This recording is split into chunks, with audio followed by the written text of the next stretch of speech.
আমাদের এই মুহূর্তে কি করণীয়? এই মুহূর্তে আসলে তোমাদের যে বোর্ডে যে প্রশ্নগুলো আসে সেগুলো বারবার রিভিশন দিয়ে তোমাদের বোর্ড পরীক্ষার যে প্রিপারেশন, সেই প্রিপারেশনটা মোটামুটি আমাদের সুন্দরভাবে গুছিয়ে নিতে হবে। ঠিক আছে, প্রথমে কি বলছে আমাদের, দেখো কোশ্চেনটা দেখো, বলছে কি দশা কি। এই কোশ্চেনটা রাজশাহী বোর্ডে আসছে, বরিশাল বোর্ডে আসছে। দশা কি, দেখো কম্পমান বস্তুর যে কোনো মুহূর্তে গতির অবস্থান ও দিক যা দ্বারা বোঝানো হয় তাকে কি বলে? দশা বলে। ঠিক আছে, তো এখন কম্পমান অবস্থা বলতে যেটা বোঝায় আর কি, ধরো মানে মেইনলি কম্পমান মানে ধরো ধরো আমি যদি এই যে তরঙ্গ আকারে দেখাই তাহলে দেখা যাচ্ছে যে এই যে এখান থেকে যে কম্পমান বস্তু যে কোনো মুহূর্তে গতির অবস্থান, ধরো কোনো বস্তুটা তোমার কিছু কখনো একটু ওয়েট, এই যে ধর মনে করো কখনো বস্তুটা এখানে আছে, কখনো এখানে আছে, কখনো এখানে আছে, কখনো এখানে আছে, মানে বস্তুগুলো যে অনেকগুলো কণা থাকে না, যে এই যে কণাগুলো, এই কণাগুলো কি বলতো অবস্থানের কিন্তু পরিবর্তন হচ্ছে না, শুধুমাত্র সে নিজ জায়গা থেকে কম্পন কম্পন মানে তোমার ওই উপর নিচে উঠতেছে। ঠিক আছে, নিজ জায়গা থেকে, এটার কিন্তু অবস্থানের পরিবর্তন হচ্ছে না। ধরো একটা বস্তু এখানে আছে, আর একটা বস্তু কণা এখানে আছে, আর একটা বস্তু কণা এখানে আছে, আর একটা বস্তু কণা, তাহলে এই যে নিজ জায়গা থেকে যে কম্পমান অবস্থায় আছে। ঠিক আছে, তো যে কোনো মুহূর্তে তার যে গতির অবস্থান এবং দিক যা দ্বারা বোঝানো হয় তাকে কি বলে? দশা বলে। খুবই সিম্পল জিনিস, দশা কি। ঠিক আছে, এটা দশা মূলত আমাদের মনে রাখবে, এটা বৃত্তীয়, এটা তো দেখো একটা মানে এটা বৃত্তচাপ, অর্ধবৃত্ত হয়েছে, এটা এটা একটা অর্ধবৃত্ত, এটা একটা অর্ধবৃত্ত। তো আলটিমেটলি দশা জিনিসটা হলো কি আমার জানো, বৃত্তাকার বস্তুর ক্ষেত্রে ঘটে। আর আমাদের এই যে রৈখিকের ক্ষেত্রে যেটা হয় সেটা হলো পথ পার্থক্য, পথ। ঠিক আছে, দশা পার্থক্য ঘটে হলো আমাদের বৃত্তীয় গতির ক্ষেত্রে। বলছে কি সেকেন্ড দোলক কি, এটাও রাজশাহী বোর্ডে আসছে, মাদ্রাসা বোর্ডে আসছে, বরিশাল বোর্ডে আসছে। সেকেন্ড দোলক কি তোমরা জানো? সেকেন্ড দোলক হলো যে দোলকের দোলনকাল 2 সেকেন্ড তাকে কি বলে? সেকেন্ড দোলক বলে, তাই না? তাহলে আমাদের কি লিখবো? যে দোলকের দোলনকাল 2 সেকেন্ড তাকে সেকেন্ড দোলক বলে। এখানে আর কিছু বলার নাই। তারপরে দেখো কৌণিক কম্পাঙ্ক কাকে বলে। দেখো সরল সন্ধিত কোনো বস্তু, কোনো কণার একক সময়ে যে কৌণিক সরণ ঘটে তাকে কি বলে? কম্পাঙ্ক বলে, কৌণিক কম্পাঙ্ক বলে। তোমরা জানো যে এই যে আমাদের এফ ইজ ইকুয়াল টু কি, FT, FT is equal two, FT is equal to কত? 1। সো আমাদের এফ ইজ ইকুয়াল টু কত? 1/t, তাই না? তাহলে একটু খেয়াল করে দেখো যে এইটা হলো কম্পাঙ্ক। ঠিক আছে, এটা কি কম্পাঙ্ক। এখন যদি আমি কৌণিক কম্পাঙ্ক বের করতে যাই তাহলে আমাদের এটা হলো নর্মালি যে জিনিসটা ভুল করে মানুষজন, সেটা হলো যে এই যে F is equal two 1/t, এই যে এই এফটাকে অনেক সময় কৌণিক কম্পাঙ্ক অনেকে ভাবে, বিষয়টা কিন্তু সেরকম না। ঠিক আছে, এখানে কৌণিক কম্পাঙ্ক জিনিসটা কি আসলে? ঠিক আছে, এটা কেন লিখলাম হলো তো তোমাদের ভুল, অনেকে ভুল করে ফেলো। ঠিক আছে, যে তোমরা বলো 1/t is equal two F, এটাই হলো কৌণিক কম্পাঙ্ক, বিষয়টা কিন্তু সেরকম, এটা নর্মাল কম্পাঙ্ক। কৌণিক কম্পাঙ্ক মানে তোমরা জানো যে ওমেগা, এই ওমেগাই হলো আমাদের কৌণিক কম্পাঙ্ক। ঠিক আছে, তো কৌণিক কম্পাঙ্ক কি? কৌণিক কম্পাঙ্ক হলো যে একক সময়ে কৌণিক যে স্মরণ ঘটে, এটা মনে রাখবা। ঠিক আছে, একক সময়ে কৌণিক যে স্মরণ ঘটে তাকে কি বলে? কৌণিক কম্পাঙ্ক বলে। আবারও বলছি, সরল সন্ধিত কোনো কণা, সরল সন্ধিত কোনো কণার একক সময়ে যে কৌণিক স্মরণ ঘটে তাকে কি বলে? কৌণিক কম্পাঙ্ক বলে। ঠিক আছে, তো তারপর দেখো এটা হলো আমাদের কৌণিক কম্পাঙ্ক। সরল সন্ধিত গতি কাকে বলে? এটা একদম ছোটবেলা থেকে পড়ে আসতেছে ভাই, যে সিলেট বোর্ডে আসছে, যশোর বোর্ডে আসছে, 2বার আসছে, 16 সালে আসছে, 15 সালে আসছে। সরল সন্ধিত স্পন্দন, তোমার একদম সরল সন্ধিত গতি কাকে বলে এটা তোমরা জানো, যে স্পন্দনত কোনো বস্তু কণার গতি যদি এমন হয় যে এর গতিপথ সরল রৈখিক এবং যে কোনো মুহূর্তে ত্বরণ এবং সাম্যাবস্থান্ত সরণের সমানুপাতিক কিন্তু বিপরীতমুখী, তবে ওই বস্তু কণার গতিকে সরল সন্ধিত স্পন্দন বলে। অর্থাৎ বিষয়টা হলো এখানে যে জিনিসটা তোমাকে মিন করছে যে এ প্রপোর্শনাল টু কত? -x, এটা মাস্ট হইতে হবে। অর্থাৎ এ প্রপোর্শনাল টু -x বলতে যেটা বোঝায় এফ প্রপোর্শনাল টু কত? -x। ঠিক আছে, এটা যেখানে এ আছে সেখানে কি আমাদের এফ আছে, এফ এবং এর মধ্যে সম্পর্ক কি? সমানুপাতিক। তো সেই ক্ষেত্রে আমরা এটাও লিখতে পারি, এটাও লিখতে পারি, বুঝছো?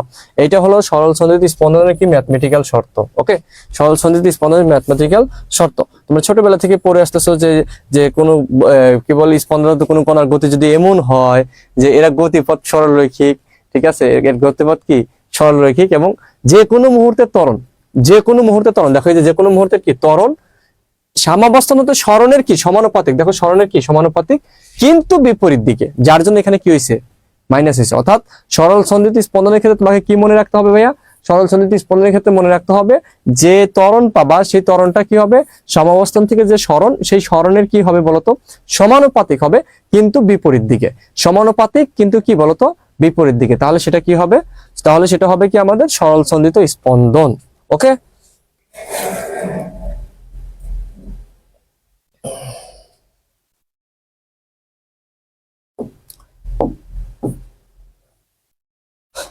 বুঝলাম না তোমাদের যে লোক সংখ্যা যে এই যে কি বলে এই যে গরমের মধ্যে ছুটি দিছে কি দেখে কি লোক সংখ্যা কি কমে গেল নাকি? সবাই মিলে ক্লাস করতে হবে, বুঝছো? সবাই মিলে ক্লাস করলে না তোমরা মানে আমরা সবাই মিলে শিখতে পারবো, তাছাড়া তো শিখতে পারবো না, তাই না? তো সবাইকে তোমাদের ফ্রেন্ড সার্কেল যারা আছে সবাইকে আবার মেনশন দিয়ে দাও, দ্রুত মেনশন দিয়ে দাও, এবং নিজেরা তোমার কে কে শেয়ার দিছো দেখি।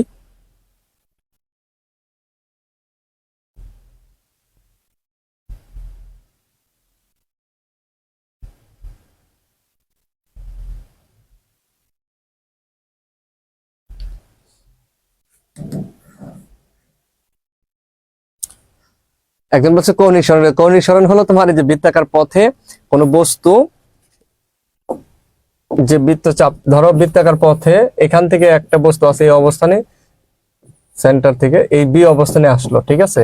এই যে এ থেকে যে বি অবস্থানে গেল, এই যে তার মাঝে এই যে একটা থিটা উৎপন্ন করলো না, কৌণিক চাপ, এটি হলো আমাদের কৌণিক সরণ, ঠিক আছে?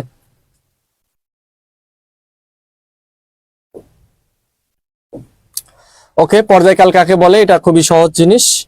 আহ পর্যাবৃত্ত গতিসম্পন্ন কোনো কণা যে নির্দিষ্ট সময় পর পর কোনো নির্দিষ্ট বিন্দুকে নির্দিষ্ট দিক দিয়ে অতিক্রম করে তাকে সেই সময়কে পর্যায়কাল বলে। ভাই এটা তোমরা পড়ছো, এটা বোঝানোর কিছু নাই। যে নির্দিষ্ট সময় পর পর আবার একটা বিন্দুকে, যেমন যে ঘড়ি দেখো ঘুরতেছে ঘুরতেছে আইসে আবার ঘুরতেছে আবার ঘুরতেছে, আবার নির্দিষ্ট দিক থেকে এসে নির্দিষ্ট বিন্দুকে বারবার কি ঘুরতেছে, ঠিক আছে? তো এইটা হলো আমাদের কি বলতো পর্যায়কাল।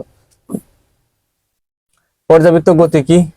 এই যে কোনো গতিশীল বস্তু কণার গতি যদি এমন হয় যে এটি তার গতিমুখে কোন নির্দিষ্ট বিন্দুকে নির্দিষ্ট সময় পর পর একই দিক থেকে অতিক্রম করে, তাহলে সেই গতিকে কি বলে? পর্যাবৃত্ত গতি বলে। যেমন আমার তরঙ্গ যদি দেখি, তরঙ্গ একটা পর্যাবৃত্ত গতি। এই যে দেখো এখান থেকে আমি যাত্রা শুরু করলাম, এই যে এই দিকে গেলাম, এই যে এখানে এখানে এসে আমি ই করলাম না, টাচ করলাম না, আবার দেখো নিচ থেকে উঠে আবার এখানে টাচ করতেছি, আবার উঠে টাচ করতেছি, আবার এরকম করে যাচ্ছি, এখানে টাচ করতেছি, ঠিক আছে? এই যে আমি যে এই যে পথ, এই যে বিন্দুগুলো, ঠিক আছে? এই বিন্দুগুলোর ক্ষেত্রে আমি কি করতেছি বলতো? অতিক্রম করতেছি কি বলতো? নির্দিষ্ট সময় পর পর, কিন্তু বুঝছো? এইটুকু যে সময়, এইটুকু সময়, এই সময় নির্দিষ্ট সময় পর পর আমি কি করতেছি বলতো? অতিক্রম করতেছি। এটা হলো আমার কি? পর্যাবৃত্ত গতি। স্প্রিং ধ্রুবক কাকে বলে? ভাইয়া এটা কাজ শক্তি ক্ষমতা অধ্যায়ে পড়াইছি, তারপর আবার বলি। স্প্রিং এর একক দৈর্ঘ্য বৃদ্ধির জন্য প্রযুক্ত বলকে কি বলে? স্প্রিং ধ্রুবক বলে। এটা কিভাবে লিখলা, কিভাবে আসলো দেখো। এটা আসছে মূলত আমাদের কোন জায়গা থেকে? দেখো এখানে আমরা জানি ভাইয়া এফ ইজ ইকুয়াল টু কত? কে এক্স, তাই না? F is equal to K X, তাহলে এখানে কে ইজ ইকুয়াল টু কত বলতো? এফ বাই এক্স না? F by X. তাহলে যেহেতু নিচে এক্স আছে, এক্স এর মান কি কি ধরবা? 1 ধরবা। এক্স মানে কি? 1 মিটার বা বৃদ্ধির জন্য যে যতটুকু বৃদ্ধি পায় সেটা আমার কি? এক্স। তো কি বলছি? স্প্রিং এর একক দৈর্ঘ্য বৃদ্ধি, তার মানে যে এক্সটা হলো একক ধরতে হবে, তাই না? যেহেতু নিচে আছে, তো একক বৃদ্ধির জন্য আমার যে পরিমাণ বল লাগতেছে মানে এফ লাগতেছে, সেটাই কি? কে না? কেই তো আমার স্প্রিং ধ্রুবক, তাই তো? তাহলে আমরা কি বলবো? স্প্রিং এর একক দৈর্ঘ্য বৃদ্ধির জন্য প্রযুক্ত বলকেই কি বলে? স্প্রিং ধ্রুবক বলে। ওকে,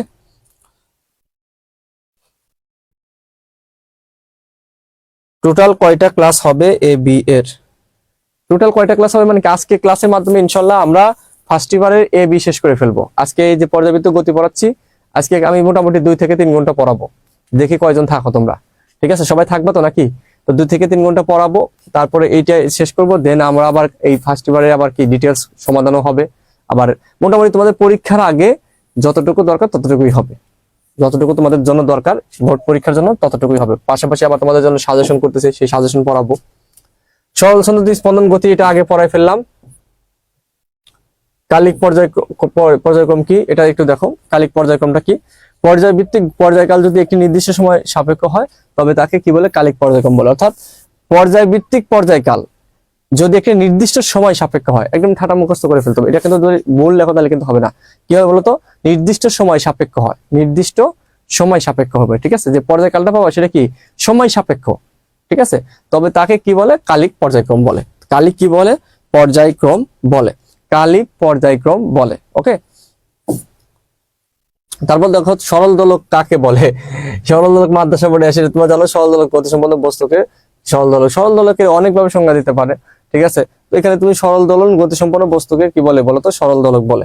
ওকে, তো এভাবে আমরা ডেফিনেশন দিতে পারি, আরো ভিন্নভাবে ডেফিনেশন দিতে পারি। তোমার যেভাবে ভালো লাগে ভাইয়া তুমি সেভাবে ডেফিনেশন দিবা, কারণ কিছু কিছু ডেফিনেশন আছে তোমার বিভিন্ন ভাবে দেওয়া যায়, ঠিক আছে? এটা নিয়ে প্যারানোর কিছু নেই, জাস্ট ডেফিনেশনটা দিতে হবে তোমাকে তোমার মতো করে, যাতে ভুল কিছু না লেখো। বিস্তার কি দেখো, বিস্তারটা দেখো, বিস্তার হলো আমাদের কি কোন স্পন্দনরত বস্তুর সাম্যাবস্থান থেকে যে কোনো দিকে সর্বোচ্চ সরণকে কি বলে, বিস্তার বলে। ঠিক আছে, যেমন স্পন্দনরত যদি দেখো যে তরঙ্গের ক্ষেত্রে আমি দেখাই বিস্তার, তরঙ্গের ক্ষেত্রে বিস্তার দেখো, একটা তরঙ্গ যদি নিই তাহলে তার বিস্তার কোনটা হতে পারে, এখানে বিস্তার কোনটা বলতো, কোন স্পন্দনরত বস্তুর সাম্যাবস্থান থেকে যে কোনো দিকে সর্বোচ্চ, মানে বিষয়টা হলো যে এখান থেকে দেখো এই যে ডিসটেন্সটা, এই ডিসটেন্সটা কি আমার সর্বোচ্চ না এ, অথবা এখান থেকে এই ডিসটেন্সটা কি এ, তার মানে এই যে সর্বোচ্চ ডিসটেন্স এটি হলো আমাদের কি বিস্তার। এখন এখান থেকে তুমি যদি এইটুকু নাও তাহলে কিন্তু হবে না, বা এখান থেকে তুমি এইটুকু যদি নাও তাও কিন্তু হবে না, অর্থাৎ আমার ম্যাক্সিমাম যে ডিসটেন্স সাম্যাবস্থা, এই যে এই রেখাটা আমাদের কি সাম্যাবস্থান রেখা, তো এখান থেকে তুমি ম্যাক্সিমাম রেখা দেখো এখান থেকে, তাহলে এইটা হলো কি ম্যাক্সিমাম দূরত্ব, তাহলে এটা আমার কি বিস্তার। ওকে, তো আমার অর্থাৎ বিষয়টা বলছে কি স্পন্দনরত বস্তুর সাম্যাবস্থান থেকে যে কোনো দিকে, সেটা উপরে হতে পারে নিচে হতে পারে, ঠিক আছে, যে কোনো দিকে সর্বোচ্চ যে দূরত্ব বা সর্বোচ্চ যে সরণ সেটাকে আমি কি বলবো বলতো, বিস্তার বলবো। ওকে,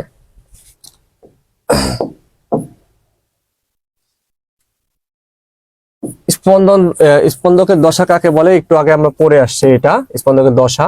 সরল দোলকের ত্বরণের সূত্রটি লেখো, ত্বরণের সূত্রটি কি বলছে, ত্বরণের সূত্রটি এখানে দেখো, বিস্তার 4 ডিগ্রির মধ্যে থাকলে নির্দিষ্ট দৈর্ঘ্য বিশিষ্ট কোনো একটি সরল দোলকের পর দোলনকাল ওই স্থানীয় অভিকর্ষ ত্বরণের বর্গমূলের ব্যস্তানুপাতিক। তোমরা জানো যে সরল দোলকের দুইটা সূত্র আছে, ম্যাথমেটিক্যালি 3টা সূত্র আছে, তারপরে মূলত ম্যাথমেটিক্যালি 2টা সূত্র, দৈর্ঘ্যের সাথে একটা সূত্র আর একটা হলো ত্বরণ বা অভিকর্ষ ত্বরণের সাথে একটা সূত্র।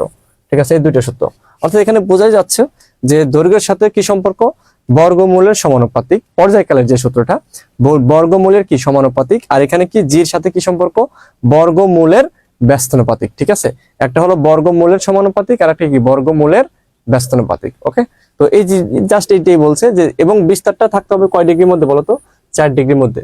বলছে কি বিস্তার 4 ডিগ্রির মধ্যে থাকলে নির্দিষ্ট দৈর্ঘ্য বিশিষ্ট কোনো সরল দোলকের দোলনকাল, এই দোলনকাল মানেই তো পর্যায়কাল, তাই না?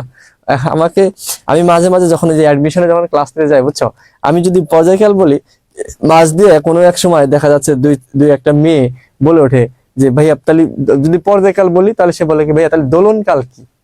আরে ভাই, মানে তোমার নাম যে মনে করো যে কি বলে এটাকে, আহ অনেকে ই থাকে না যে তোমার নাম নুসরাত, তোমার নামই ফারিয়া, তার মানে তো একই, তো নুসরাত বলা যে কথা, ফারিয়া বলা তো একই কথা, একজন কিন্তু বুঝাইলো, তাই না? ঠিক একই রকম ভাবে এখানে পর্যায়কাল যেটা, দোলনকাল সেটাই। ঠিক আছে, অর্থাৎ সরল দোলকের পর্যায়কাল বা দোলনকাল সেম জিনিস। ওকে,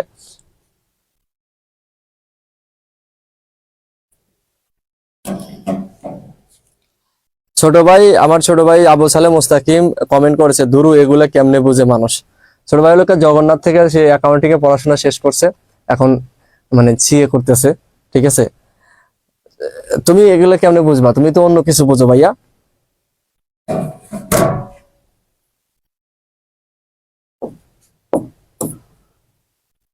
দশা কি মানে বারবার একই কোশ্চেন আসতেছে, এটা কিন্তু আমরা পড়ছি। দশা কি, কার্যকরী দৈর্ঘ্য কাকে বলে, মানে যে তোমার কি বলে, মানে ঝুলন বিন্দু থেকে, এটা হলো এই হচ্ছে বুঝলন নিচে, এটা হলো ঝুলন বিন্দু থেকে, ঝুলন বিন্দু থেকে, এটা হবে ঝুলন বিন্দু থেকে, ঝুলন বিন্দু হতে ববের ভর কেন্দ্র পর্যন্ত দূরত্বকে কার্যকরী দৈর্ঘ্য বলে। ঠিক আছে, ধরো একটা সরল দোলক তুমি এই যেভাবে ঝুলাইয়া দাও, যে এখান থেকে এই যে ভবের, ঠিক আছে, এই যে এটা ঝুলন বিন্দু না, এই ঝুলন বিন্দু থেকে তোমার কি বলতো, কি বলছে, ববের ভার কেন্দ্র, ভার কেন্দ্র মানে তোমার এই যে এই পর্যন্ত, মিডিয়াল পর্যন্ত। ঠিক আছে, যে ডিসটেন্স সেটাকে আমরা কি বলি, কার্যকরী দৈর্ঘ্য। ওকে,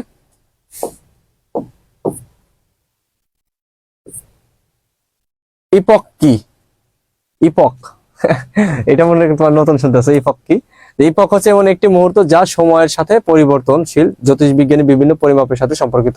এটা আসলে তোমাদের বইতে নাই, তারপরে এটা দিছি আর কি। ঠিক আছে, তো একটু আসে তোমার স্লাইড পাবা, এটা দেখে নিও। ওকে, তো আমাদের বল ধ্রুবকের সংজ্ঞা দাও, মানে স্প্রিং ধ্রুবকের যেটা সংজ্ঞা, বল ধ্রুবকের সংজ্ঞা সেম। এখন আসো আমাদের অনুধাবনমূলক সৃজনশীল প্রশ্ন ও উত্তর, পর্যাবৃত্ত গতির অনুধাবনমূলক সৃজনশীল প্রশ্ন ও উত্তর। কি বলছে, সরল দল গতি পর্যাবৃত্ত গতি, কিন্তু পর্যাবৃত্ত গতি সরল দল গতি নয়, ব্যাখ্যা করো। এটা ঢাকা বোর্ড 22 সালে আসে। কি বলছে, কোশ্চেনটা কি বলছে দেখো, যে সরল দল গতি যেটা সেটা কি পর্যাবৃত্ত গতি, কিন্তু পর্যাবৃত্ত গতি সরল দল গতি নয়। দেখো কেন বলছে, এখানে কারণটা কি, কারণটা হলো যে কোন বস্তুর গতি যদি এমন হয় যে এটি এর গতিপথের কোন নির্দিষ্ট বিন্দুকে একটি নির্দিষ্ট সময় পর পর একই দিক থেকে অতিক্রম করে, তবে তার গতি পর্যাবৃত্ত গতি। ঠিক আছে, এটা আমরা আগে জানি। আর পর্যাবৃত্ত গতিসম্পন্ন কোনো বস্তু ত্বরণ যদি সরণের সমানুপাতিক হয় এবং ত্বরণ সর্বদা সমবিন্দু অভিমুখ হয়, মানে ব্যস্তানুপাতিক হয়, সেক্ষেত্রে সেই গতিটা কি বলতো? দোলন গতি। ঠিক আছে, তো এখন সুতরাং সরল দোলন গতি হলো একটি অবশ্যই পর্যাবৃত্ত গতি, এটা অবশ্যই গতি, কিন্তু পর্যাবৃত্ত গতি হলেই কণার ত্বরণ সরণের সমানুপাতিক এবং সমমুখী নাও হতে পারে। তাই এখানে মেইন যে বিষয়টা সেটা কি বলছে বলতো, যে সরল দোল গতি পর্যাবৃত্ত গতি, অবশ্যই পর্যাবৃত্ত গতি, কিন্তু পর্যাবৃত্ত গতি কি সরল দোল গতি নয়। এখন সরল দোল গতির ক্ষেত্রে তোমাকে একটা জিনিস মানতে হবে, সেটা হলো যে এটা তোমার ধরো নির্দিষ্ট দিক থেকে যাবে, কোনো সমস্যা নেই, যে এর গতিপথে নির্দিষ্ট বিন্দুকে নির্দিষ্ট সময় পর পর একই দিক থেকে অতিক্রম করতেছে। এবং সরল দোল গতির ক্ষেত্রে একটা শর্ত কি বলতো, এই ত্বরণটা কি হবে বলতো, সাম্যাবস্থায় ত্বরণটা আমার সাম্যাবস্থা কি হবে, যে এখানে ত্বরণ সরণের কি হবে, মানে আমাদের সমানুপাতিক। দেখলাম a প্রপোর্শনাল টু কি -x। ঠিক আছে, তো ভালো কথা, এটা হলো কি সরল দোলন গতির কি আমাদের শর্ত। কিন্তু ভাইয়া পর্যাবৃত্ত গতির ক্ষেত্রে কিন্তু এই শর্ত নাই। পর্যাবৃত্ত গতির ক্ষেত্রে তোমার যে সবসময় এই ত্বরণ সরণের তোমার মানে সমানুপাতিক হতে হবে এবং মানে ব্যস্ত দিক ভিন্নই হতে হবে, এরকম কিন্তু শর্ত পর্যাবৃত্ত গতিতে নাই। পর্যাবৃত্ত গতিটা কি বলতো, পর্যাবৃত্ত গতিটা হলো একটা নির্দিষ্ট দিক, মানে একটা দিক থেকে এসে নির্দিষ্ট দিক থেকে এসে একই দিক থেকে আসবে আর কি, নির্দিষ্ট বিন্দুকে নির্দিষ্ট সময় পর পর অতিক্রম করবে, এই গতি কিন্তু পর্যাবৃত্ত গতি। আবার এই গতি কিন্তু কি সরল দোল গতি, কিন্তু সরল দোল গতির ক্ষেত্রে একটা শর্ত আছে, সেটা কি ত্বরণ সরণের কি সমানুপাতিক এবং বিপরীতমুখী, যেটা পর্যাবৃত্ত গতিতে নাই। যার কারণে কি হয়েছে বলতো, সরল দোলন গতি অবশ্যই কি হলো, পর্যাবৃত্ত গতি হলো, কিন্তু পর্যাবৃত্ত গতি সরল দোলন গতি নয়। কেন নয়? কারণ পর্যাবৃত্ত গতির ক্ষেত্রে আমার কি ত্বরণ সরণের সমানুপাতিক হইতেই হবে এবং বিপরীত দিকে হইতে হবে, এরকম কিন্তু কোনো শর্ত নেই। আশা করি তোমরা বুঝতে পেরেছো। জাস্ট এটা লিখে দিলেই 2 মার্কস পেয়ে যাবা। এই কোশ্চেনটা কিন্তু ঢাকা বোর্ডে আসছে, এই কোশ্চেনটা এই অধ্যায়ের জন্য অনেক বেশি ইম্পর্টেন্ট। এখন দেখো, দোলককে পৃথিবীর কেন্দ্রে নিলে দোলনকালের কি পরিবর্তন ঘটবে? দোলককে যদি তুমি পৃথিবীর কেন্দ্রে নাও তাহলে কি পরিবর্তন করতে পারে বলো? দোলককে যদি পৃথিবীর কেন্দ্রে দাও, পৃথিবীর কেন্দ্রে দিলে কি হইতে পারে? ঠিক আছে, পৃথিবীর কেন্দ্রে তোমাদের মনে রাখতে হবে যে পৃথিবীর কেন্দ্রে অভিকর্ষ ত্বরণ জি, সেই জি এর মান আমরা দেখেছি, গত ক্লাসে দেখেছি, মানে মহাকর্ষ অভিকর্ষ অধ্যায়, যে পৃথিবীর কেন্দ্রে অভিকর্ষ ত্বরণ যে জি, সেই জির মান কি হয়ে যায় বলতো, শূন্য হয়ে যায়। এখন জির মান যদি শূন্য হয়ে যায় তাহলে দোলনকাল কি থাকবে বলতো? আমরা জানি দোলনকাল টি ইজ ইকুয়াল টু কত বলতো, টি প্রপোর্শনাল কত, রুট ওভার কত 1/, টি প্রপোর্শনাল রুট ওভার কত 1/g। এখন দেখো তো ভাইয়া, যে পৃথিবীর কেন্দ্রে, এই যে পৃথিবীর যে কেন্দ্র, এই কেন্দ্রে জির মান কত, জি ইজ ইকুয়াল টু কত বলতো, 0। তোমরা জানো পৃথিবীর কেন্দ্রে জি ইজ ইকুয়াল টু কত, 0। কারণ পৃথিবীর কেন্দ্রে যদি জি ইজ ইকুয়াল টু 0 হয়, তাহলে এখানে তুমি যদি 0 বসো তাহলে টি কত হবে বলতো, আলটিমেটলি ইনফিনিটি হবে না, অসীম হবে না? তাহলে দোলনকাল হবে কত বলতো, অসীম, তাই না? কারণ 1/0 মানে তো আমাদের কি হয়ে যায়, ইনফিনিটি হয়ে যাচ্ছে। সেই জিনিসটাই এখানে বলা আছে, এই যে ইনফিনিটি, অর্থাৎ দোলকের দোলনকাল কত হবে, অসীম হবে। বুঝতে পারছো তোমরা বিষয়টা? তাহলে তোমরা একদম ডিরেক্টলি সূত্র লিখবা, যে আমরা জানি পৃথিবীর কেন্দ্রে অভিকর্ষ ত্বরণ জি ইজ ইকুয়াল টু কত, 0, এবং আমরা জানি টি প্রপোর্শনাল কত, রুট ওভার কত 1/g, G is equal two 0 মানটা বসাও, এই যে মান বসাইলাম, মান বসানোর পরে কত হলো বলতো, অসীম হয়ে গেল। ওকে, বলছে কি একটি ফাঁপা গোলক পিণ্ডকে তরল দ্বারা অর্ধপূর্ণ করলে এর পর্যায়কালের উপর কি প্রভাব পড়বে, ব্যাখ্যা করো। চিটাগাং বোর্ডে আসছে, রাজশাহী বোর্ডে আসছে। দেখো কি বলছে, সরল দোলকের দ্বিতীয় সূত্র অনুযায়ী সরল দোলকের দোলনকাল তার কার্যকরী দৈর্ঘ্যের বর্গমূলের কি সমানুপাতিক, অবশ্যই সমানুপাতিক। একটি ফাঁপা গোলকে তরল দ্বারা অর্ধপূর্ণ করলে এর ভরকেন্দ্র কিছুটা নিচে নেমে যায়, ফলে কার্যকরী দৈর্ঘ্য কিছুটা কি বৃদ্ধি পায়, দৈর্ঘ্য বৃদ্ধি পাওয়ার ফলে দোলনকালও বাড়বে। হ্যাঁ, অর্থাৎ পর্যায়কাল বৃদ্ধি পাবে। অর্থাৎ বিষয়টা কি বুঝাইছে, যে একটা আমাকে কি বলছে, ফাঁপা গোলক পিণ্ড। এখন তুমি দেখো যে গোলক পিণ্ডের মধ্যে তোমার যদি পানি দাও, তার মানে কি তোমার একটু বেড়ে যাবে না, মানে একটু নিচে নেমে গেল, দৈর্ঘ্যটা কি বেড়ে গেল। তো দৈর্ঘ্য যদি বেড়ে যায় তাহলে সেই জিনিসটা কি হবে, রুট ওভার কত, আমরা জানি এটা এখানে এটাই অ্যাড করে দিবা। ঠিক আছে, যে আমরা জানি টি প্রপোর্শনাল কত, রুট ওভার এল। তো এল যদি বৃদ্ধি পায় ভাইয়া, যেহেতু বর্গমূলের সমানুপাতিক, এল যদি বৃদ্ধি পায় টির মান কি অবশ্যই কি বৃদ্ধি পাবে, এল যদি হ্রাস পায় টির মান কি হ্রাস পাবে। ঠিক আছে,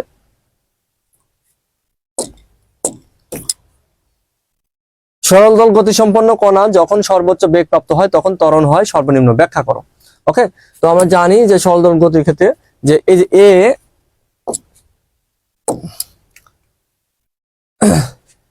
বেগ প্রাপ্ত হয়।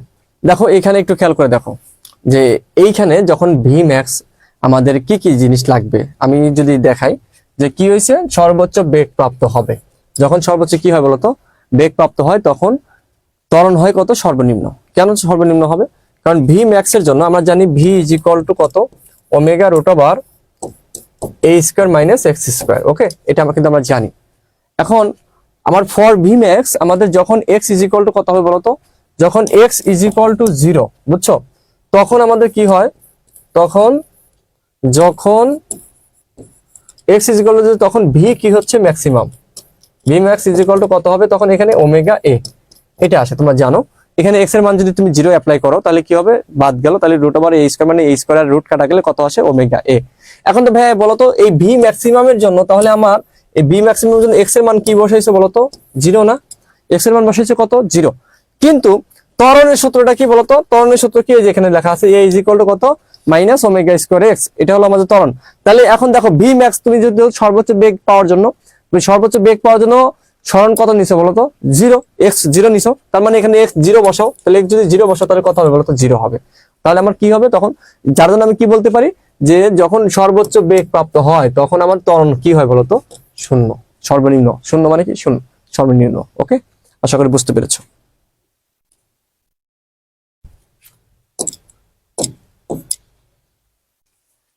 শীতকালে দোলক ঘড়ির দোলনকাল কিরূপ হবে, ব্যাখ্যা করো। শীতকালে দোলক ঘড়ির দোলনকাল কিরকম হবে, দেখো এখানে কি বলছে যে শীতকালে ঘড়ির দোলনকাল কমে যায় এবং ঘড়ি দ্রুত চলে। সরল দোলকের দোলনকাল টি ইজ ইকুয়াল টু, আমরা এই সূত্র জানি, শীতকালে দোলকের কার্যকর দৈর্ঘ্য কি, কমে যায়। ঠিক আছে, এটা শীতকালে মনে রাখবা, এই জিনিসটা তোমাদের মনে রাখতে হবে, সে শীতকালে আমাদের কি হয়ে যাচ্ছে, দৈর্ঘ্য কি কমে যাচ্ছে, দৈর্ঘ্য কি হয়ে যায়, কমে যায়। শীতকালে কি হয়ে যায়, দৈর্ঘ্যটা কি হয়ে যায়, কমে যায়, দৈর্ঘ্যটা কি হয়ে যায়, কমে যায়। হ্যাঁ, কারণ টেম্পারেচার কমে গেলে তারপরে দৈর্ঘ্যটা আবার সংকুচিত হচ্ছে। তো দৈর্ঘ্য যদি আমার সংকুচিত হয় তাহলে সেক্ষেত্রে কি হবে বলতো, টির সাথে আমাদের কি সম্পর্ক, দৈর্ঘ্যের বর্গমূলের সমানুপাতিক। যদি এল কমে টির মানও কি কমবে। ভাইয়া টি কমা মানে কি বলতো, টি কমা মানে সেটা কি দ্রুত ঘুরবে, তাই না। টি মানে কি দোলনকাল, মানে পর্যায়কাল, মানে কতবার সে একবার, টোটালটা একবার ঘুরে আসবে। এখন টির মান যদি কমে, ধরো তোমার এই যে আমার একটা ঘড়ি এই যে 12 ঘন্টা পর পর ঘুরে আসে, 12 ঘন্টা মানে ঘন্টার কাটা, আর মিনিটের কাটা কি 60 মিনিট পর ঘুরে। আর মানে মিনিটের কাটা আমাদের দেখো এই যে ঘুরতে ঘুরতে ঘুরতে ঘুরতে আসতেছে। সেকেন্ডের কাটাও দেখো, সেকেন্ডের কাটা দ্রুত চলে, তারপরে কি মিনিটের কাটা, তারপরে কি তোমার ঘন্টার কাটা। এখন জিনিসটা হলো যে আমার সেকেন্ড কি ছোট, যার জন্য সে দ্রুত ঘটে, তারপরে মিনিটেরটা বড় সেটা করে, তারপরে কি ঘন্টারটা বড়, ঘন্টা কিন্তু আস্তে আস্তে আসে। বিষয়টা কি বুঝতে পেরেছো। তো এইরকম আমাদের টির মান যদি আমাদের বেশি হয় তাহলে কি আস্তে চলবে, আর টির মান যদি কম হয় তার মানে কি দোলনকাল কম, সেকেন্ডের কাটার দোলনকাল কম, সেই জন্য দ্রুত ঘটে, এই ঘুরে আর কি। এখানেও টির মান আমার কমে যাবে, মানে দ্রুত ঘুরবে, সেটাই বলছে।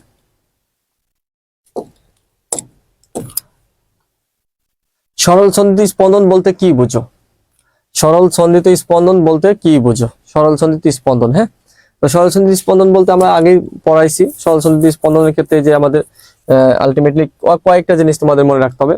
সরল সন্ধিত স্পন্দন তো একটু আগে দেখলাম, সরল সন্ধিত স্পন্দন মানে আমাদের যে এমন ভাবে এই যে এটা এমন একটা গতি হবে যে এটা তোমার কি হবে, যে ত্বরণ যেটা, এই ত্বরণটা হবে আমাদের কি বলতো, সরণের সমানুপাতিক কিন্তু বিপরীত দিকে, অর্থাৎ এ প্রপোর্শনাল টু কত, -x, বা আমরা কি লিখতে পারি, এফ প্রপোর্শনাল টু কত, -x।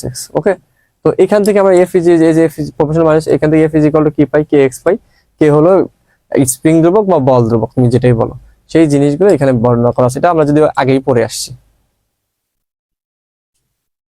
এগুলো বাচ্চাকালের পড়া, বুঝছো। একটি স্প্রিং এর স্প্রিং ধ্রুবক 2.5 নিউটন পার মিটার বলতে কি বুঝো, ওকে ফাইন। এখানে দেখো তোমরা জানো এফ ইজ ইকুয়াল টু কি ভাইয়া, কে এক্স, তাহলে কে ইজ ইকুয়াল টু কত বলতো, এফ বাই এক্স। তাহলে আমরা কি বলতে পারি যে একটা স্প্রিং এর দৈর্ঘ্য 1 মিটার বৃদ্ধি করতে 2.5 নিউটন বল প্রয়োগ করতে হবে, শেষ। বুঝছো, যে আমার এখানে 2.5 না, যদি বলতো 15, তাহলে তুমি কি বলবা বলতো, একটি স্প্রিং এর দৈর্ঘ্য এই যে এক্স 1 মিটার দেবে, এখানে দেবে 1 মিটার, তাহলে তোমার জন্য সুবিধা।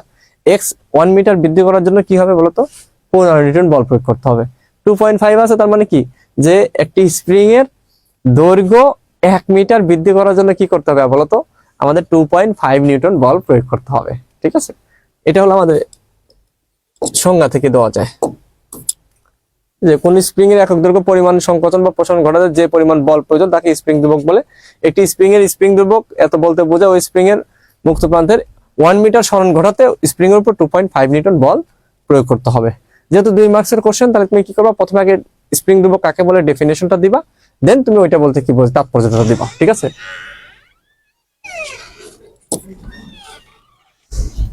কম্পনশীল সুরশলাকার বাহুর স্পন্দন একটি সরল সন্ধিত স্পন্দন, ব্যাখ্যা করো।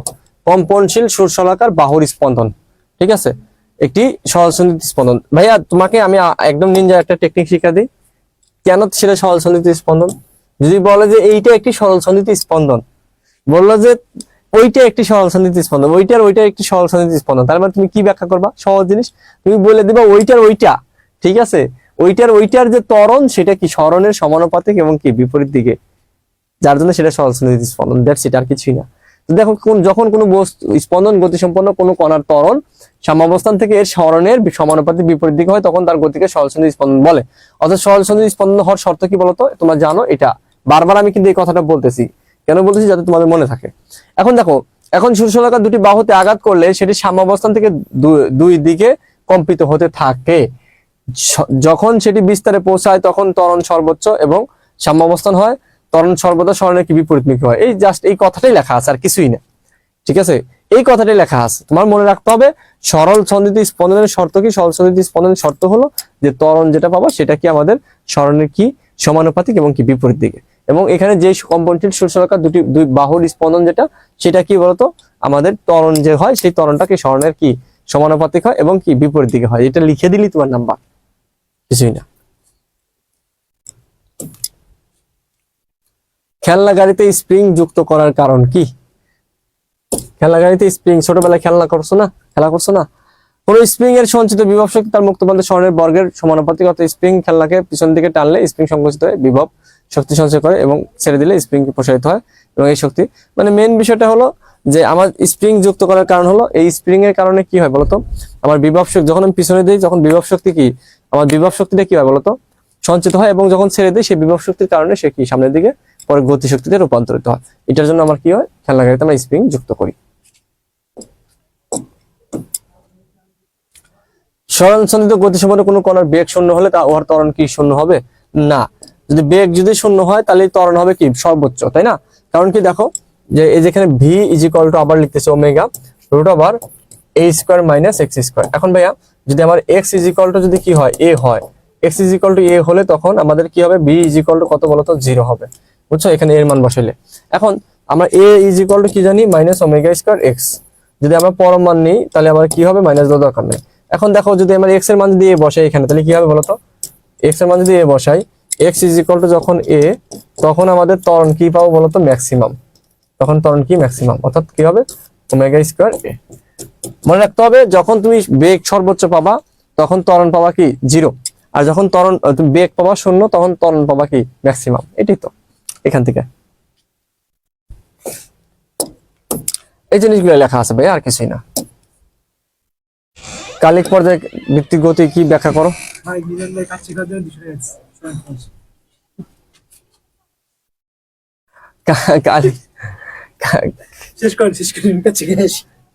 মিজান ভাই টাকা দিছে? আরে না, আমি ক্লাস নিচ্ছি, তুমি খায় আসো যাও। কালিক হলো কোন রাশি বা ফাংশনের মান যদি এমন হয় যে নির্দিষ্ট সময় পর পর এটি একই মান প্রাপ্ত হয় তবে তাকে কালিক পর্যায়বৃত্তি বলে। কালিক পর্যায়বৃত্তি হলো সেই সকল ঘটনা যা একটি নির্দিষ্ট সময় পর পর পুনরাবৃত্তি করে, যেমন ঘড়ির সেকেন্ড বা মিনিটের কাজ যথাক্রমে 60 সেকেন্ড বা 60 মিনিট পর পুনরাবৃত্তি ঘটে, পৃথিবী সূর্যের চারপাশে 365 দিনে একবার ঘুরে আসে ইত্যাদি। মানে কালিক বিষয়টা হলো যে একটা নির্দিষ্ট সময় মানে সময়ের একটা সীমা থাকে আর কি, যে এই সময় পরে এটা ঘটবে, ঠিক আছে, এই সময় পরে এটা ঘটবে, এই সময় পরে এটা ঘটবে, ঠিক আছে। যেমন তোমার মনে একটা নির্দিষ্ট সময় পর পর একদম ফিক্সড একটা সময়ের সীমা, যখন সময়ের সীমা বেঁধে দেওয়া হয় সেটা হলো কি কালিক পর্যায়কাল।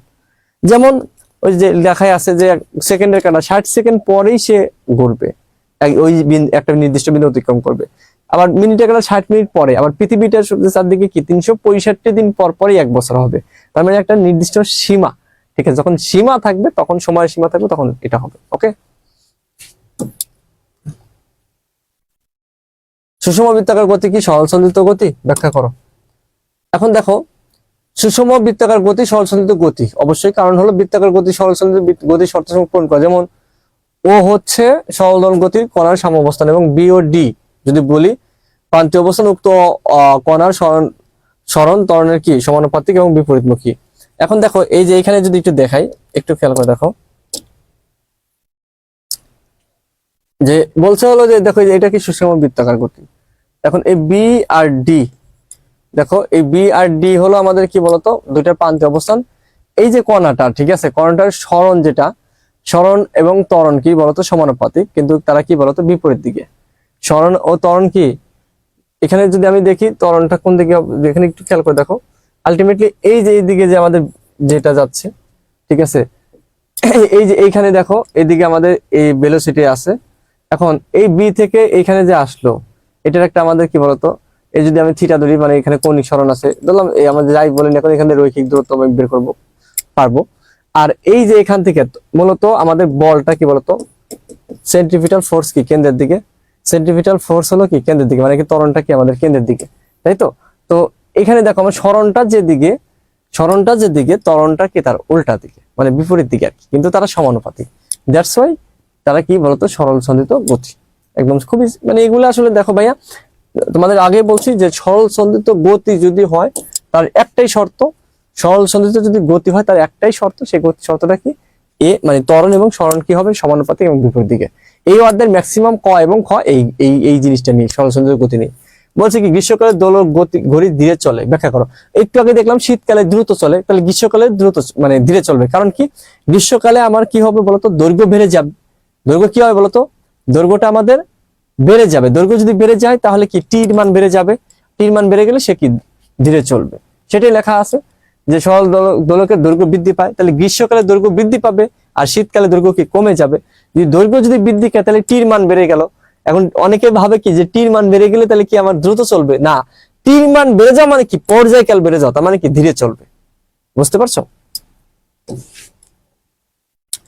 পৃথিবীর বিভিন্ন স্থানে সেকেন্ড দোলকের দৈর্ঘ্য কি ভিন্ন বিভিন্ন হতে পারে? হ্যাঁ অবশ্যই, পৃথিবীর বিভিন্ন স্থানে আমাদের সেকেন্ড দোলকের মান অবশ্যই ভিন্ন হবে, কারণ জির মানে তো ভিন্ন আছে, তাই না। জির মানে যখন টি নির্ভর করে কিসের উপর, এল এর উপর আর কিসের উপর বলতো, টি নির্ভর করে এল এর উপর, টি নির্ভর করে আমাদের এল এর উপর আর কিসের উপর, জি এর উপর, তাই না। টি নির্ভর করে আমাদের দুইটা রাশির উপর, একটা এল এর উপর আর একটা কি জির উপর। যেহেতু এল এর উপর আর জির উপর নির্ভর করতেছে ভাইয়া, এখানে জির মান কিন্তু আমাদের বিভিন্ন স্থানে বিভিন্ন রকম। তোমরা জানো যে অবস্থানের পরিবর্তন হলেই জির মানের পরিবর্তন হয়, যেহেতু অবস্থানের পরিবর্তনের ফলে জির মানের পরিবর্তন হয়, তাহলে অবশ্যই কি বলতো টির মানও পরিবর্তন হবে। বলছে কি সাম্যাবস্থান হতে স্বর্ণের পরিবর্তনে একটি ববের বেগ কিভাবে পরিবর্তিত হয়।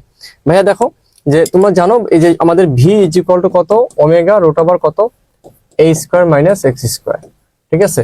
এটা হলো আমাদের V is equal to omega root over A square minus X square. তোমরা জানো যখন এক্স ইজ ইকুয়াল টু 0 তখন আমার ভি কি হচ্ছে বলতো ম্যাক্সিমাম, বি ম্যাক্সিমাম। আর এক্স ইকুয়াল টু যদি আমার এ হয় তখন আমার ভি কত হয় বলতো 0।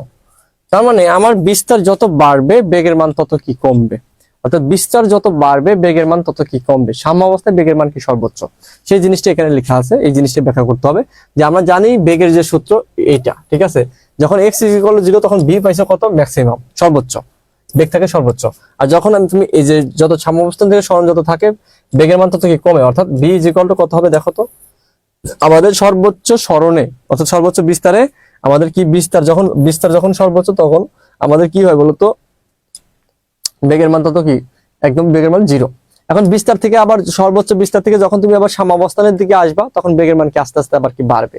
অর্থাৎ তুমি যখন সাম্যাবস্থান থেকে বিস্তারের দিকে যাবা তখন তোমার কি এই যে এখান থেকে যদি আমি দেখাই, দেখো এটা হলো আমাদের কি মনে করো সাম্যাবস্থা, তো এখান থেকে তুমি এদিকে যদি যাও তাহলে কি বেগের মান কি কমবে।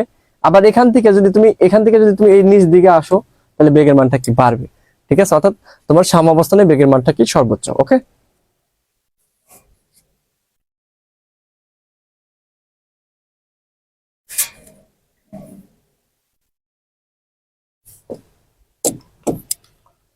ঠিক আছে, ওকে, সমস্যা নাই। সিএম বলছে ভাই আমি এসএসসি 24 আমি আপনার ক্লাস করতেছি। মাশাআল্লাহ সিএম।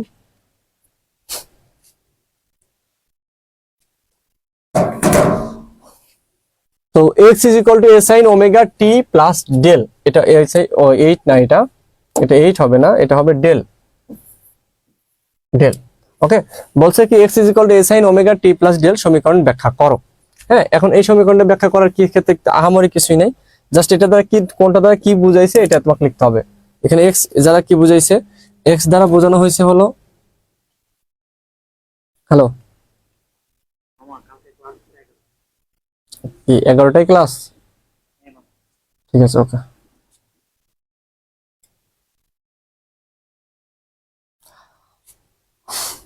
তো x is equal two S আইন ওমেগা টি প্লাস ডেল। দেখো এক্স এক্স মানে কি সরল দোলনের গতি সম্পন্ন কণার সরণ, এ হলো কণার বিস্তার, ওমেগা হলো কি কণার কৌণিক বেগ, টি হলো সময়, ডেল হলো আদি দশা। মানে এটা দ্বারা কি সমীকরণ ব্যাখ্যা করতে বলছে, মানে কোনটা দ্বারা কোন রাশি দ্বারা কি বুঝাইছে, জাস্ট এই জিনিসটা তোমাকে লিখে দিতে হবে, আর কিছুই না।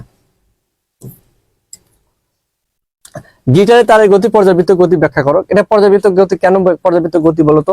কারণ হলো তোমার পর্যাবৃত্ত গতি মানে কি একটা নির্দিষ্ট বিন্দুকে নির্দিষ্ট দিক থেকে নির্দিষ্ট সময় পর পর কি অতিক্রম করতে হবে। এখন গিটার যখন তুমি বাজাবা দেখবে যে তারটা এইভাবে নির্দিষ্ট এভাবে লাফাবে না, তো অর্থাৎ আমাদের এটা কি হয় বলতো, একটা আলটিমেটলি কি হয়, এটা তরঙ্গ সৃষ্টি করে। তার মানে তরঙ্গ সৃষ্টি করা মানে তো সেটা কি পর্যাবৃত্ত গতি। সেই জিনিসটা এখানে লেখা আছে যে দেখো আগে আমাকে পর্যাবৃত্ত গতি কাকে বলে সেটা তুমি লিখবা। দেন গিটারের তারের গতির ক্ষেত্রেও তারটি নির্দিষ্ট সময় পর পর নির্দিষ্ট বিন্দু একই দিক থেকে অতিক্রম করে, তাই গিটারে তারের গতি কি বলতো পর্যাবৃত্ত গতি। কক্ষপথে পৃথিবীর গতি সরল দোলন গতি, এখানে বলছে গতি এটা হবে 9, গতি 9 হবে। হ্যাঁ, গতি 9, গতি 9 হবে। ব্যাখ্যা করতে বলছে গতি 9 কেন গতি 9? কারণ হলো এখানে যে তুমি ত্বরণটা পাও এই ত্বরণটা সরণের কি হয় না বলতো, সমানুপাতিক হয় না এবং মানে বিপরীত দিকে হয় না। সেই জিনিসটা কারণ সরল দোলন গতির ক্ষেত্রে তোমাদের আগে বলছি, একদম নিনজা টেকনিক শিখাই দিছি। সরল দোলন গতি হওয়া মানেই ত্বরণ সরণের সমানুপাতিক এবং বিপরীত দিকে হবে, কিন্তু এখানে সেটা হবে না। এই লেখায় আছে দেখো যে কক্ষপথে পৃথিবীর গতি সাম্যাবস্থান থেকে সরণের সমানুপাতিক ও বিপরীতমুখী নয়। কেন নয়? যার জন্যই এটা কি সরল দোলন গতি নয়। এই যেখানে এটা একটু কোশ্চেন একটু মিস্টেক আছে যে সরল দোলন গতি 9 হবে।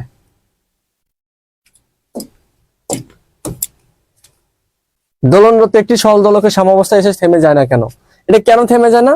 কারণ তোমরা জানো সাম্যাবস্থায় মানে x ইজ ইকুয়াল টু সাম্যাবস্থা মানে x ইজ ইকুয়াল টু কত 0। x ইজ ইকুয়াল টু 0 হলে v তখন কি হয় ভাইয়া? ম্যাক্সিমাম বেগ। ম্যাক্সিমাম মানে কি সর্বোচ্চ গতি শক্তি আছে। তো বেগ যদি সর্বোচ্চ থাকে যেই বিন্দুতে, সেই বিন্দু কি থেমে যাওয়ার সুযোগ আছে বলো? থেমে যাওয়ার কোনো সুযোগ নেই যদি তুমি জোর করে না থামাও। জোর করে থামালে তার কোনো কিছু করার নাই। সেটা লিখছে যে আমাদের যে যখন সাম্যাবস্থায় থাকে তখন বেগ হয় সর্বোচ্চ, আর বেগ সর্বোচ্চ মানে আমাদের কি গতি শক্তিটাও কি হয় সর্বোচ্চ থাকে। তো এখানে থেমে যাওয়ার কোনো সুযোগই নেই। ঠিক আছে, এই অধ্যায় এটা হলো আমাদের আজকে লাস্ট কোশ্চেন, যে 20 নম্বর কোশ্চেনটা। সরল দোলক ঘড়ির দোলনকাল 2.5 সেকেন্ড হলে এটি সঠিক সময় দিবে কি? ব্যাখ্যা করো। ব্যাখ্যা করতে বলছে। তো দেখো এখানে কি একটি ঘড়ির দোলনকাল 2.5 সেকেন্ড হলে অর্ধ দোলনকাল কত? 1.25। মানে এখানে অর্ধ দোলন আমি ভাগ করলাম। ওকে, সারাদিনে অর্ধ দোলন দিবে কত? যে তুমি যেটা পাইলা সেটা হলো আমাদের এটাকে জাস্ট এই দোলনকালকে তুমি এই যে সারাদিনের যে সেকেন্ড 86,400 সেকেন্ডকে তুমি এটা দ্বারা ভাগ করো, কত হয়? এত সেকেন্ড। এত সেকেন্ডকে তুমি ঘন্টা নিলে কত হয় বলতো? 19.2 আওয়ার। তাহলে এটি সারাদিনে কত, মানে আমাদের একদিন সমান সময় কত বলতো? একদিন সমান সময় কত? 24 ঘন্টা। তাহলে 24 ঘন্টা থেকে তুমি এটা বিয়োগ করো, বিয়োগ করলে কত হয় বলতো? তোমার 4.8 আওয়ার সময় কি হারাই ফেলছে সে। আমার কথা কি বুঝতে পারছো?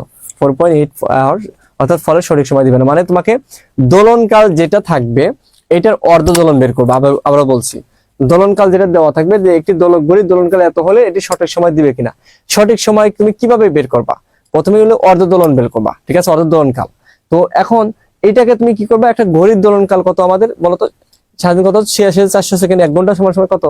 মানে তোমার 24 ঘন্টা সমান সমান কত? 24 ঘন্টা সমান সমান 86,400 সেকেন্ড, তাই না? তো 86,400 সেকেন্ডকে তুমি ওইটা দ্বারা এই অর্ধ দোলনকাল দ্বারা ভাগ করবা। ভাগ করার পর যেই সেকেন্ডটা পাবা সেই সেকেন্ডটাকে তোমার কি করতে হবে বলতো? তোমার নিতে হবে কি ঘন্টায়। ঘন্টা নিতে হলে 3600 দ্বারা ভাগ করতে হবে। তাহলে দেখো এখানে ভাগ করলে কত আসে? 19.2 আওয়ার আসছে। ঠিক আছে, মানে আমার সারাদিন মানে কি 24 ঘন্টা। তাহলে 24 ঘন্টা তার হইলো না। যদি 24 ঘন্টা হইতো তার মানে কি বুঝতাম কি সঠিক সময় দিবে। ঠিক আছে, তো এইভাবে আমরা এই অধ্যায়ের কোশ্চেন গুলো সলভ করবো।